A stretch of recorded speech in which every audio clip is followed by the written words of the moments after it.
She didn't even glance up from her screen. "Security will walk you out," Rebecca Harlan said, her voice flat as a spreadsheet, fingers still dancing across the keyboard like nothing had changed. I stood there in the middle of the executive suite at Apex Dynamics, our gleaming headquarters in downtown Chicago, clutching the quarterly risk assessment I'd spent the last 2 weeks perfecting. The report that was supposed to seal our compliance audit with the feds. But now, it felt like dead weight in my hands. The air in the room hung heavy, thick with the scent of fresh coffee and recycled ambition. 2 senior VPs shifted uncomfortably in their leather chairs. The HR rep stared at her notepad like it held the secrets to the universe. And the security guy, big, silent type, hovered by the door, avoiding my eyes. I didn't beg, didn't raise my voice. Just set the folder down gently on the polished oak table, unclipped my ID badge from my shirt, and slid it across to her. It skidded to a stop right in front of her monitor. She finally looked up then, just for a second, her eyes cold and dismissive, like I was a glitch in her perfect code.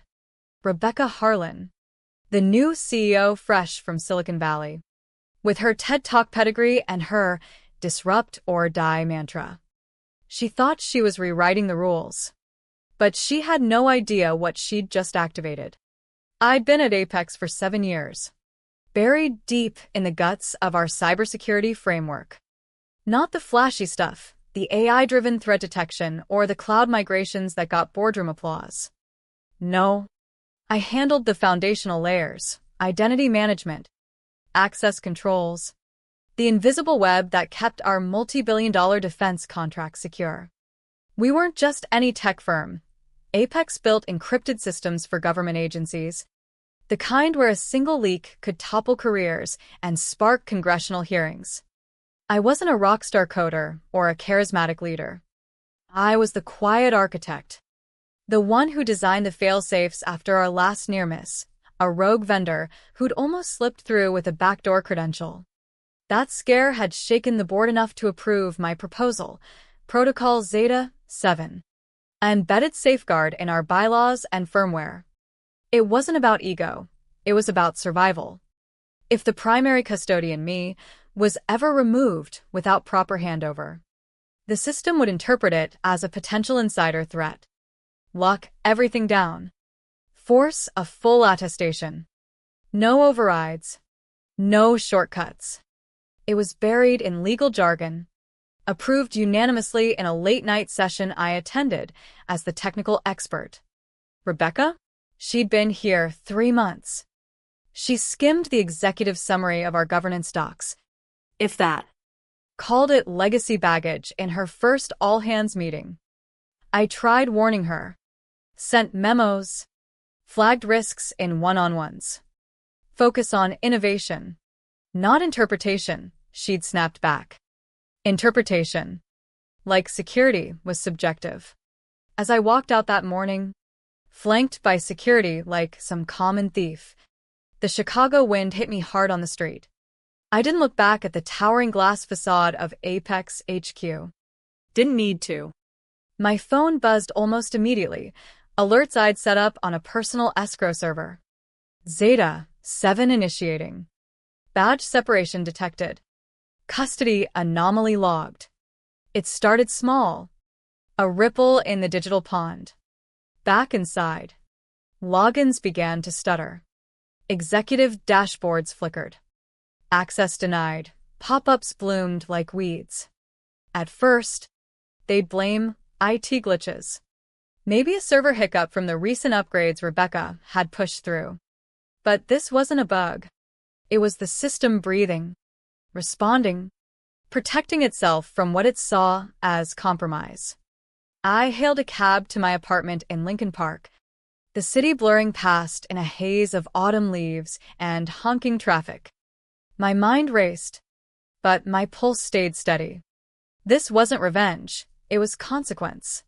Rebecca had treated governance like a suggestion.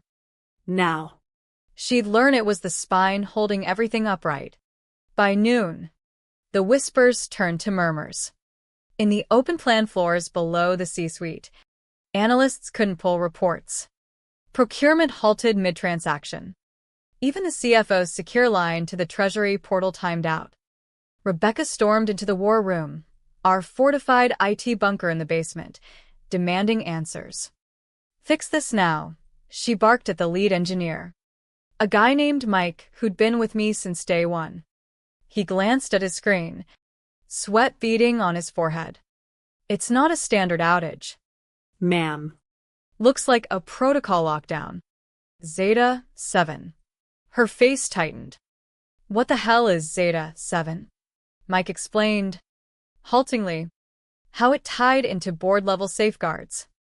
How it required dual verification, the custodian sign-off, and a board vote for any transfer. She hadn't done either. Just fired me on a whim after I pushed back on her agile access overhaul that gutted our multi-factor redundancies." Rebecca's eyes narrowed. "Override it. Use my credentials." But that's the beauty of Zeta 7. It didn't recognize her authority in this context. The system saw her as the anomaly now. Mike tried, fingers flying. But every command bounced back. Insufficient privileges. Chain of custody broken. Upstairs, the board started getting pings. Automated emails from the governance kernel. Anomaly detected. Remediation required. The chairman, an old-school financier from New York, called an emergency virtual session. I wasn't there, of course, but I could imagine the tension crackling through the video feeds. "Who authorized this termination?" he'd ask, his voice gravelly from years of boardroom battles. Fingers would point to Rebecca. She'd defend it. He was obstructive, resistant to change. But the docs didn't lie. No handover plan. No board notification. Just her signature on the HR form. By 2 p.m., legal was involved, combing through the bylaws. Zeta 7 wasn't just tech, it was legal armor.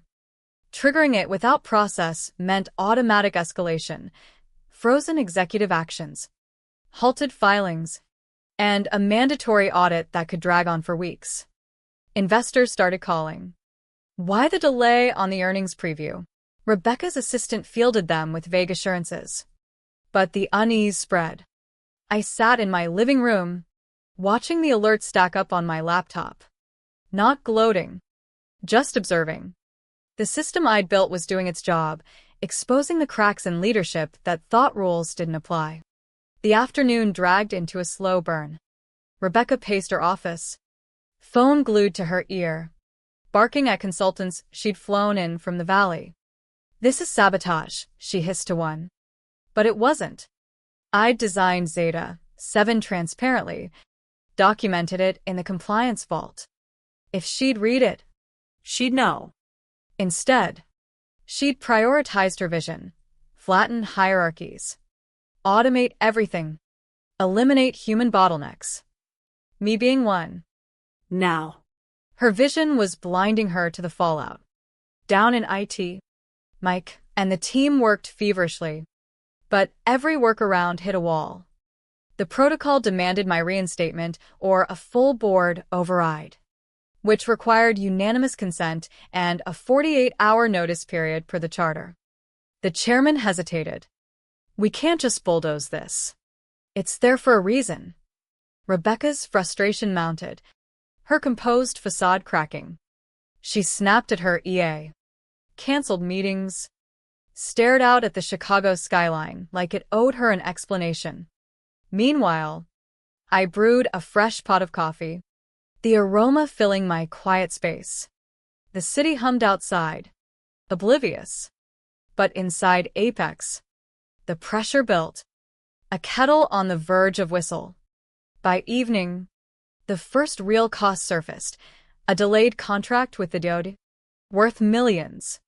Emails flew, blame shifted, and Rebecca, for the first time, felt the weight of her own arrogance pressing down. The night fell heavy over Chicago, streetlights flickering on like hesitant witnesses. Inside Apex HQ, The lights stayed on too, overtime glow from cubicles where teams scrambled to mitigate the lockdown. Rebecca hadn't left her office. She sat there, scrolling through governance docs she'd ignored for months, her face illuminated by the harsh blue of her screen. The weight of it was sinking in now, not as a glitch, but as a deliberate barrier. Zeta 7 wasn't forgiving. It had already flagged every executive action since my firing as pending validation. That meant no approvals on budgets, no sign-offs on deals. The company's pulse slowed to a crawl. Investors in New York and D.C. started murmuring about leadership instability. One major stakeholder, a hedge fund heavyweight, demanded a private briefing. Rebecca prepped notes, but her voice cracked on the call. "It's a temporary technical issue," she lied smoothly. But the fund manager wasn't buying it. "Sounds like a governance breach. Fix it, or we're pulling support." Click. The line went dead, leaving her in silence. I wasn't sleeping either. Curled up on my couch with a blanket, I monitored the escrow feeds, neutral. Factual logs streaming in real time. Not hacking, this was my design. A shadow mirror for continuity. Entry after entry. Access attempt denied. Audit trail appended. It was poetic. In a cold, logical way. Rebecca had seen me as expendable, a relic from the old guard. But I'd poured my soul into Apex's security. Nights debugging protocols while the city slept. Weekends simulating breaches to plug holes.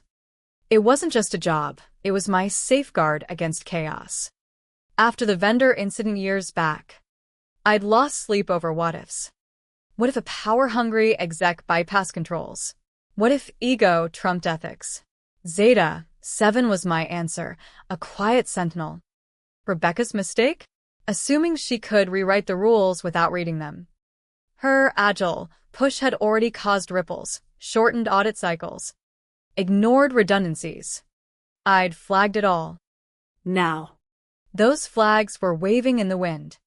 By morning, the board convened in person, flying in from coasts and heartlands. The conference room smelled of stale bagels and tension. The chairman laid out the facts. Zeta 7 activated due to improper custodian removal. Costs mounting, legal fees for the audit. Potential fines if the DoD sniffed irregularity. Rebecca defended fiercely. He was insubordinate. I acted decisively. But the docs painted a different picture. No performance reviews citing issues. No warnings. Just a snap decision after I challenged her overhaul in a meeting. "This flattens our defenses," I'd said calmly. She'd smirked. "Progress requires risk." Now. That risk was biting back. The General Counsel circled key clauses in red, mandatory handover. Board pre-approval for custodian changes. Rebecca's face paled as the implications hit. This wasn't fixable with a memo. It required my involvement or a complete system rebuild, which could take months and millions. Whispers spread through the ranks. In the break room, junior devs pieced it together. "Dude, the whole network's on lockdown because of that firing." Morale dipped. But there was an undercurrent of schadenfreude. Rebecca had alienated half the staff with her top-down edicts, mandatory overtime for her innovation sprints, slashed perks under efficiency. I'd been the buffer, the one who advocated for work-life balance in reports. Now. Without me, the machine ground on. Exposed. Legal reached out to me discreetly that afternoon. A neutral email from the chairman's office. "We'd like to discuss the Zeta 7 protocol. Available for a call?" I responded promptly, professionally. Yes. "Let's clarify the activation. No gloating. Just facts." On the call, Voices strained. they outlined the chaos. Frozen assets. Stalled projects. I explained Zeta 7's mechanics. How it protected against exactly this, unilateral power grabs. To resolve, We need formal reinstatement or a voted override. Silence. Then, the chairman. What would reinstatement look like? I laid out terms. Consultant role. Oversight authority. No direct reporting to Rebecca. They agreed in principle. The pressure was mounting on her now. A vice tightening. Rebecca felt it. Alone in her office that evening, she stared at her reflection in the window, the city lights mocking her. She'd come to Apex as the savior, the visionary to drag us into the future. But her hubris had isolated her. Allies in the VPs? They'd scattered, protecting their own skins. HR? Burying themselves in paperwork. Even her hand-picked consultants admitted, this protocol's ironclad. You can't hack around it. Frustration boiled into quiet rage. She pounded out emails, demanding updates, but responses trickled in slow. The building emptied, but she stayed, the isolation amplifying every doubt. Had she misjudged me? Underestimated the depth of the systems? Yes. And now the empire she'd claimed was slipping through her fingers. Down the hall, security guards joked softly about the ghost protocol. But it wasn't a ghost. It was alive, breathing, enforcing the balance she'd disrupted. As the second day wore on, the dings of alerts grew frantic. A key partner pulled out of a joint venture, citing operational uncertainties. Stock dipped 3% in after-hours trading. Media sniffed around, tech blogs posting vague rumors of internal turmoil at Apex. Rebecca's PR team spun damage control. But the truth festered. In a heated sidebar with the chairman, she pushed back. Bring him back? That's admitting defeat. The chairman's reply was steel. It's admitting reality. Governance isn't optional. She stormed out, but the seed of defeat took root. That night, I met with my lawyer over video, reviewing options. They breached protocol. You have leverage. I nodded. This wasn't about payback, it was about integrity. The system I'd built demanded it. And as the city quieted, the tension at Apex coiled tighter, ready to snap. Dawn broke gray over Lake Michigan, mirroring the mood at Apex. Rebecca arrived early, dark circles under her eyes, clutching a triple espresso.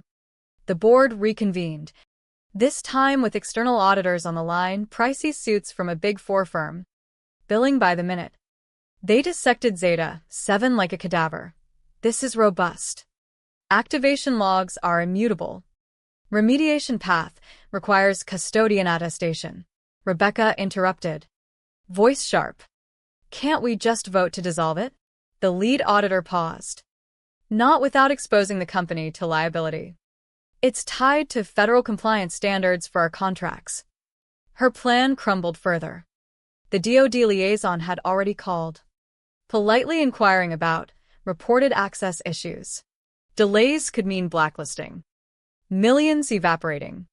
The chairman turned to her. We need a resolution. Today.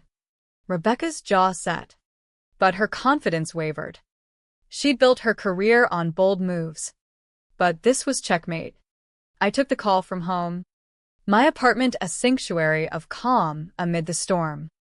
The board's voices filtered through, apologetic undertones. Urgent, please. We value your expertise. Let's discuss terms. I outlined them clearly. Independent consultant status. 6-figure retainer. Veto power on access changes. And a formal acknowledgement of the breach in the records. No emotion in my voice, just logic. They haggled lightly, but folded. Agreed. Can you initiate the unlock sequence? I could. From my escrow link. But I paused, letting the silence stretch. Once the contract signed, digital signatures flew. By noon, Zeta 7 began to unwind. Tokens refreshed. Dashboards lit green. Relief washed through the building. But for Rebecca, it was Pyrrhic. The board tacked on a caveat, her authority curtailed. No more unilateral firings. Oversight committees for all restructures. She nodded tightly, but inside, fury simmered. The afternoon brought ripples of normalcy. Teams logged in. Projects resumed. But the undercurrent shifted. Whispers in Slack channels. The protocol saved us from her. Morale ticked up. Subtly. Rebecca isolated herself, reviewing the damage. A $4.2 million hit from audits, delays, and fees, all traceable to her decision. Investors demanded transparency. She drafted a memo downplaying it as procedural refinement. But the board knew. In a private session, the chairman laid it out. This can't happen again. Consider this a warning. Her title remained, but her power dimmed. Allies distanced. Even her EA started job hunting. The arrogance that propelled her now isolated her. A queen in a crumbling court. I didn't return to the office. My new role was remote. Advisory, watching from afar. Alerts still pinged my dashboard. A quiet vigilance. The city moved on, but the scar lingered. Rebecca stared at her screen that evening. The unlocked confirmation glaring back. She'd underestimated the human element, the dedication woven into code. Now. Every login reminded her, power isn't seized, it's earned. And fragile. The tension eased. But the explosion had reshaped everything, leaving echoes of what hubris costs. As weeks passed, the fallout crystallized. Rebecca's vision meetings drew thinner crowds. Pushback grew bolder. In one, a VP echoed my old warnings. We can't sacrifice security for speed. She snapped, but the room stayed silent. Her isolation deepened, a slow erosion. Meanwhile, I consulted from my perch, strengthening protocols, mentoring the new custodian, a sharp analyst I'd recommended. Apex stabilized, stronger. But the memory of that lockdown haunted board reports. A footnote of caution. Winter gripped Chicago, snow blanketing the streets in muffled white. At Apex, the holiday party loomed, but the cheer felt forced. Rebecca attended, smile plastered on, toasting future successes. But eyes darted away. Whispers followed. She almost tanked us. Her attempts at damage control, team-building retreats, morale surveys fell flat. The board watched closely, metrics tracking her every move. One slip, and she'd be out. The pressure built anew, a quieter damning this time. She confided in no one, bottling the regret. Nights alone in her high-rise condo, replaying the firing. You're obstructive, she'd said. Now. She saw the irony. She'd obstructed herself. I thrived in contrast. My consulting firm, Sentinel Core, gained traction. Referrals from Apex insiders led to gigs at other firms. Build us a Zeta 7, they'd say half-jokingly. But I did. Tailoring safeguards against executive overreach. Life balanced. Mornings jogging along the lakefront. Afternoons fortifying digital fortresses. No bitterness toward Rebecca, just pity. She'd chase glory, blind to foundations. Now. Her empire cracked. The turning point came in January. A routine audit unearthed more. Rebecca's overhaul had introduced vulnerabilities. Missed in the chaos. A simulated breach exposed them. The board erupted. This is on you, the chairman thundered. She defended weakly, but evidence mounted. Resignation demanded. She fought, threatening lawsuits, but settled quietly. Severance. NDA. Gone by month's end. No fanfare. Just a bland email. Leadership transition. LinkedIn updated to strategic advisor. Open to opportunities. Her fall complete. From disruptor to discarded. Apex rebounded under interim leadership. My protocols enshrined. The system remembered. Pinging my endpoint for validations, a digital nod to the architect. Peace settled. But questions lingered. How thin is the line between ambition and arrogance? Spring thawed the city, buds breaking through like tentative hopes. Apex flourished. Contracts renewed. Stock climbing. The new CEO, a steady veteran, consulted me often. Your work saved us. I nodded, humble, but in quiet moments. I reflected on the saga's lessons. Systems endure beyond people. Rebecca's story faded to cautionary tale, whispered in industry circles. She resurfaced at a startup, toned down, perhaps wiser. But the echo remained. What if she'd listened? The tale leaves us pondering. In the rush for power, do we build or break? The answer lingers, haunting in every unchecked decision.